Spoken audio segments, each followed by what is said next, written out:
오른손 들고 높이 선포하도록 하겠습니다. 나는 천지를 지으신 여호와께 복을 받는 자입니다. 아멘.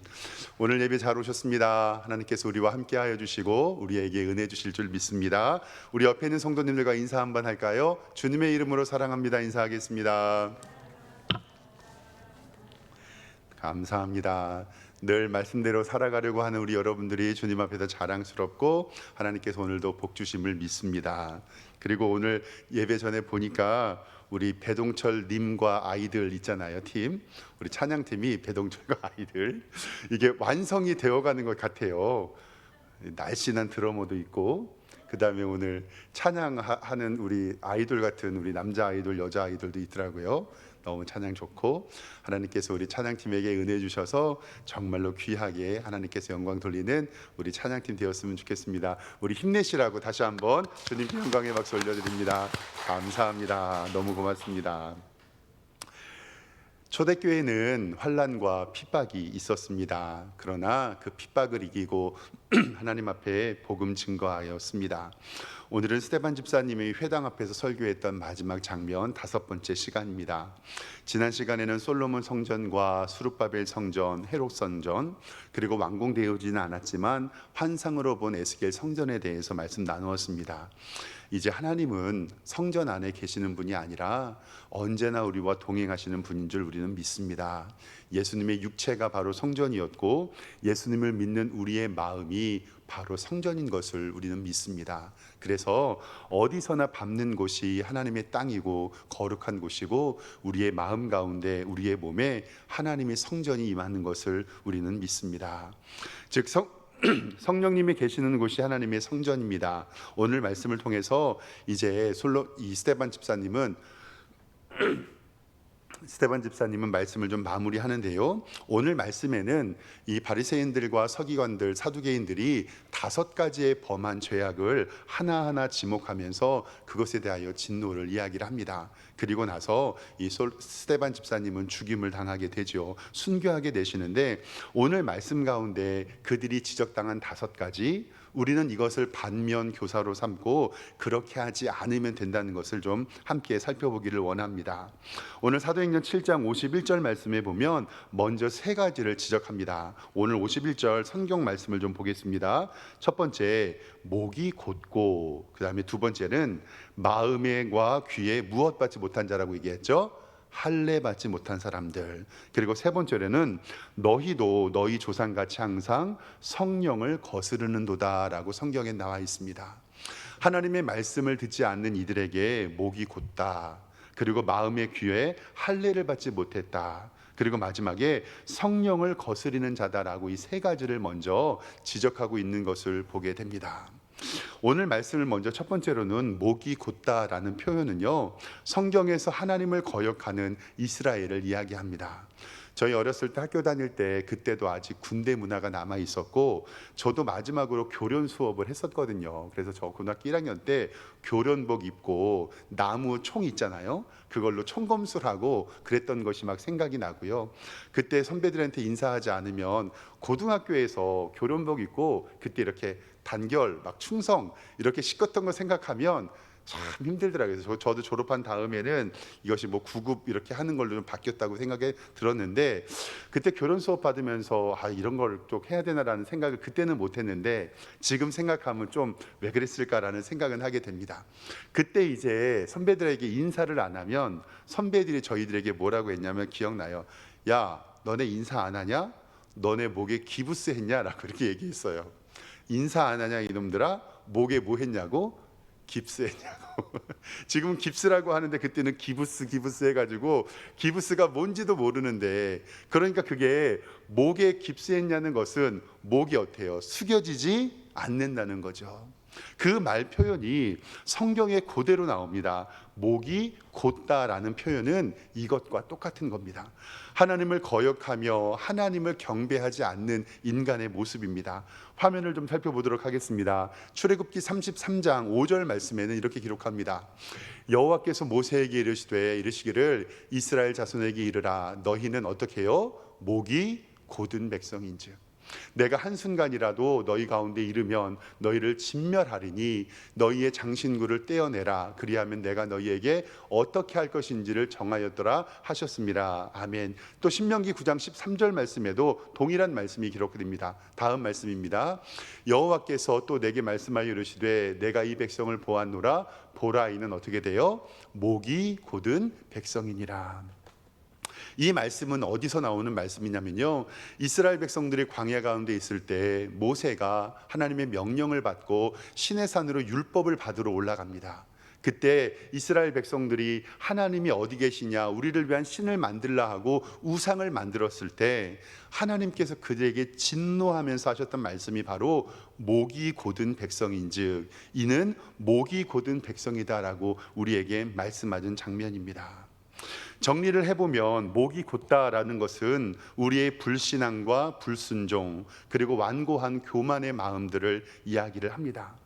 예수님이 오시기 전에 예수님께서는 세례 요한을 먼저 6개월 전에 보내셔서 회개하라, 천국이 가까워왔느니라 라고 말씀하셨는데 그때도 그들은 회개하지 않았습니다. 예수님께서 십자가 지시고 우리를 위하여 죽으시고 교회를 세우시고 성령님을 보내주셔도 그들은 믿지 않았던 것을 봅니다. 그리고 교회를 핍박합니다. 유대인과 종교 지도자들, 바리새인들과 서기관들은 그 목이 곧아서 하나님을 예배하지 않게 됩니다. 사랑하는 성도 여러분, 지금도 목이 곧아서 하나님을 예배하지 않는 사람들이 있습니다. 정말 죄송하지만 그들의 멸망은, 마지막은 멸망이라는 것을 우리는 꼭 기억해야 됩니다. 아직은 하나님께서 시간을 주시고 기다리시지만 목이 곧아서 하나님의 심판이 있을 때는 우리들도 유대인들과 같이 멸망할 수밖에 없다는 것을 꼭 기억하고 우리는 목이 유들유들 하시기를 주님의 이름으로 축원합니다. 두 번째로는 마음과 귀에 할례를 못한 자라고 성경에 기록하고 있습니다. 우리 성도님들 잘 아시는 것처럼 할례는 구약시대의 언약의 표입니다. 남자 생식기 표피를 잘라서 하나님의 사람임을 알게 하는 아브라함의 명령이었고, 할례는 지금으로 이야기하면 세례로 그 의미가 변경되었습니다. 즉 새롭게 변화하는 표상이 구약시대에는 할례로, 그리고 신약에는 세례로 변경이 되었습니다. 할례를 받는다는 것은 유대인의 공동체 안에 들어가는 것을 이야기합니다. 그런데 세례를 받는 것도 하나님의 교회의 공동체 안에 들어가는 거죠. 그래서 교회의 공동의회를 할 때 무흠 입교인이라고 이야기하는 것은 흠이 없는 세례 교인을 뜻하는 것입니다. 성경에서 마음과 귀의 할례를 받지 못했다라고 이야기하는 것은 뭐냐면, 육신의 할례는 받았지만 마음과 귀의 할례를 받지 못했다는 것은 공동체에 있지만 그 공동체에 순종하지 않고 자신들의 뜻으로 살아가는 사람을 마음과 귀의 할례를 받지 못했다라고 이야기합니다. 성경 말씀 예레미야 6장 10절 말씀을 좀 화면으로 보겠습니다. 내가 누구에게 말하여 이르되 누구에게 경책하며 듣게 할고 보라, 그 귀가 할례를 받지 못하였으므로 듣지 못하는도다. 보라, 여호와의 말씀을 그들이 자신들에게 욕으로 여기고 이를 즐겨하지 아니한다라고 그 귀가 할례를 받지 못했다라고 얘기를 합니다. 몇 년 전에 이제 제 친구 목사님이 맛있는 평양냉면을 먹여준다고 한국에서 이야기하는 3대째 평양냉면이래요. 3대, 그러니까 의정부에 있는 어떤 평양냉면집을 저를 데리고 갔어요. 그래서 저는 솔직하게 말씀드리면 평양냉면이 무슨 맛인지 잘 모르겠어요. 맛도 밍밍하고 처음 먹으니까요, 그 걸레 삶은 물에다가 그래가지고 저는 그 밍밍하니까 거기에다 다대기도 넣고 양념도 넣고 먹었거든요. 그랬더니 제 친구가 저에게 이렇게 얘기했어요. 이거 입술에 할례를 못 받아가지고 맛을 모른다고 농담처럼 얘기했는데, 성경에서 말하는 것은 우리가 교회 공동체 안에 있지만 우리의 마음과 우리의 귀가 할례를 받지 못했다는 것은 하나님의 말씀이 들리지 않고 그 마음 가운데 하나님의 말씀에 변화가 없다는 것을 이야기합니다. 오늘 찬양 인도해 주시는 우리 유세영 집사님께서 집에서 그렇게 의도적으로 하나님의 말씀을 감행하신 것은 귀와 그 마음이 어떻게 해요? 할례를 받으셨기 때문에 그렇습니다. 하나님께서 하나님의 말씀이 들릴 때에 귀 있는 자는 들을지어다라는 말씀이 있잖아요. 그 말씀이 우리 가운데 이루어져서 행동함으로 변화하는 우리 성도님 되시기를 주님의 이름으로 축원합니다. 세 번째 말씀은 오늘 51절 하반절에 이렇게 기록이 되어 있습니다. 너희도 너희 조상과 같이 항상 성령을 거스르는도다. 성경에는 성령 회방죄는 용서를 받지도 못하고, 그리고 성령을 거스리는 것은 하나님 앞에서 큰 죄임을 이야기를 합니다. 때로는 우리 가운데 하나님께서 교회에 행하시는 일들과 하나님의 복음 전파를 위하여 우리가 힘써 일해야 됩니다. 그런데 이들은 하나님의 복음 전파를 방해하고 하나님의 교회에 반대로 섰던 것을 봅니다. 그래서 이들은 하나님의 핍박을 받았고 성령에 거스리는 일들을 했던 것을 바라보게 됩니다. 사랑하는 성도 여러분, 정말 저는 우리 성도님들이 성령님의 민감하고 성령님의 복과 은혜 받으시기를 주님의 이름으로 축원합니다. 네 번째로 이들은 또 어떤 일을 저질렀냐면요, 오늘 52절 말씀에 보면 이렇게 기록되어 있습니다. 너희 조상들이 선지자 중에 누구를 박해하지 아니하였느냐? 의인이 오시리라 예고한 자들을 그들이 죽였고 이제 너희는 그 의인을 잡아준 자요 살인하는 자가 됐다라고 이야기를 합니다. 네 번째로 이들이 잘못한 것은 뭐냐면, 구약시대로부터 하나님의 말씀을 바로 증거한 선지자들을 죽였고 그들을 죽이려 했던 죄들입니다. 엘리야가 그랬고요, 예레미야가 그랬고요, 세례 요한이 그랬고, 그리고 하나님의 복음을 전거하러 온 예수 그리스도를 그들이 죽였던 것을 우리는 봅니다. 이렇게 우리는 하나님의 말씀을 증거하지만 이들은 하나님의 말씀을 꺼렸고 그 복음 증거하는 자들을 죽이는 것을 바라보게 됩니다. 사랑하는 성도 여러분, 정말 하나님의 말씀에 바로 서시고 하나님의 말씀을 위하여 증거하는 주의 종들을 하나님께서 귀히 사랑해 주실 줄 믿습니다. 가끔씩 운전을 하면서요, 술 취한 사람들 잡아내는 거, 음주 단속을 하잖아요. 저는 교통경찰, 의경들이 이렇게 잡을 때, 이렇게 지금은 의경이 없어졌지만 옛날에는 진짜 아이들을, 청년들을 바라보면서 수고한다라는 마음이 드는데, 저는 늘 이런 생각을 하거든요. 교통경찰이 우리를 잡을 때 엄밀히 말하면 그 교통경찰이 무서워서 서고 그 말에 순종하는 거 아니잖아요. 결국은 그 교통경찰 뒤에 있는 나라의 공권력이 우리는 무섭고 우리는 그것에 대하여 떨리는 것인데, 제가 무슨 말씀을 드리려고 하냐면, 저 어렸을 때 학교의 수위 아저씨들을 어르신 선생님들은 뭐라고 불렀냐면 소사 아저씨라고 불렀어요. 그렇죠? 그래서 저도 지금도 선생님이 이거 소사 아저씨 갖다 줘라 그러면 어린 마음에 소사가 무슨 뜻인가 했으면 학교에서 지금으로 이야기하면 경비 아저씨, 아니면 보안관 선생님을 그때는 소사 아저씨라고 했거든요. 그래서 아마 그 소사라는 이름은 학교의 작은 일들을 돌보는 일, 소사라고 했을 텐데, 만약에 대통령의 명령을 받고 해외에 나가서 일을 하는 사람은 우리는 그런 사람들 뭐라고 하죠? 대사라고 합니다. 그렇죠? 그러면 하나님의 명령을 받고 일하는 사람들을 우리는 뭐라고 하죠? 천사라고 합니다. 그러니까 우리가 천사를 바라보고 대사를 바라보고 교통경찰을 바라봤을 때는 그 뒤에 있는 공권력이 누구인가를 바라봐야 하는데, 마지막으로 다섯 번째, 이스라엘 사람들이 잘못한 죄가 무엇이냐면 오늘 말씀 53절에 이렇게 기록되어 있습니다. 너희는 천사가 전한 율법을 받고도 지키지 아니하였다라고 말씀을 합니다. 이것에 대하여서 좀 설명이 필요한데, 유대인들의 기본 사상에는 율법은 천사를 통하여 하나님이 주셨다라고 하는 생각이 있었습니다. 그래서 화면 보겠습니다. 갈라디아서 3장 19절 말씀에 이렇게 기록이 되어 있습니다. 그런즉 율법은 무엇이냐? 범법하여므로 더하여진 것이라. 천사들을 통하여 한 중보자의 손으로 베푸신 것인데 약속하신 자손이 오기까지 있을 것이다. 즉 율법의 필요성을 알기 위하여 율법은 범법함으로 더해진 것인데, 그것이 누구를 통하여 중보자의 손으로 왔다는 거죠? 천사를 통하여 예수 그리스도께로 베푸신 것이다 라는 이 말씀은 뭐냐면, 예수 그리스도를 통한 구원을 알리고자 위해서 율법의 목적을 우리에게 알려주셨습니다. 구약의 율법은 하나님 앞에 제사를 드리는 것인데, 번제와 소제나 화목제와 속죄제나 속건제를 드렸는데, 이제는 예수님께서 십자가의 죽으심으로 말미암아 그 율법이 완성되었다는 것을 이스라엘 백성들에게 알려주었습니다.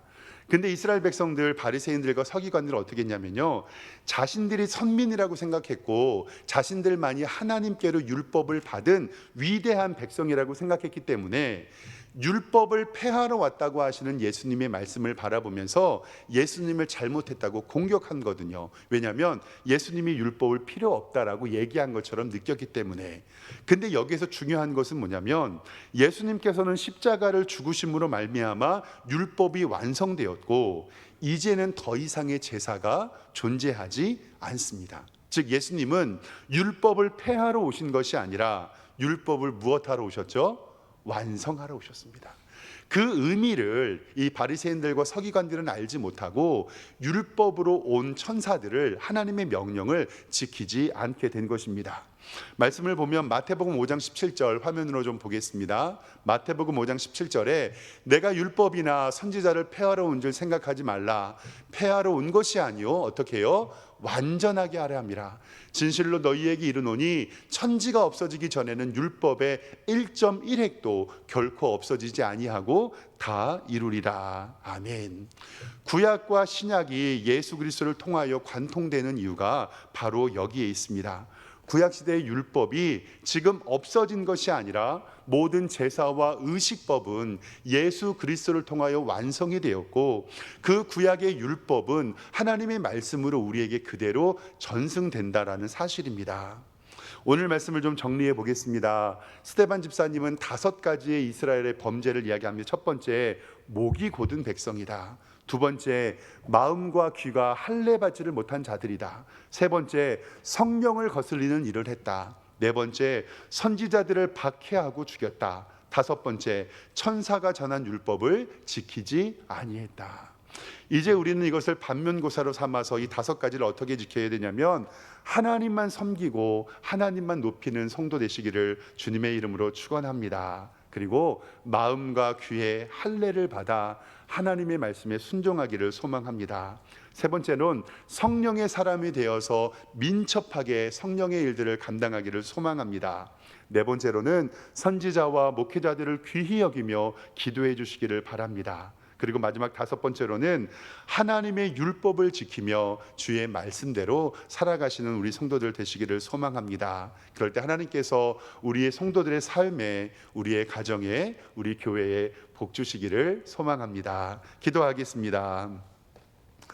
하나님 아버지, 은혜와 사랑에 감사합니다. 목이 곧은 백성, 마음과 귀에 할례받지 못한 자, 성령을 거스리는 자들, 선지자들을 박해하고 죽이며 천사가 전한 율법을 지키지 못한 이들을 꾸짖습니다. 하나님, 우리는 이것들을 배우지 않게 하여 주시고 오직 하나님의 사람으로 살아갈 수 있도록 인도하여 주시옵소서. 이제 하나님의 말씀 깨닫고 집으로 돌아갑니다. 돌아가는 발걸음 주님 가볍게 하여 주시고 하나님의 이름으로 승리하는 우리 모든 성도들 될 수 있도록 인도하여 주시옵소서. 감사드리고 예수 그리스도의 이름으로 기도드리옵나이다. 아멘.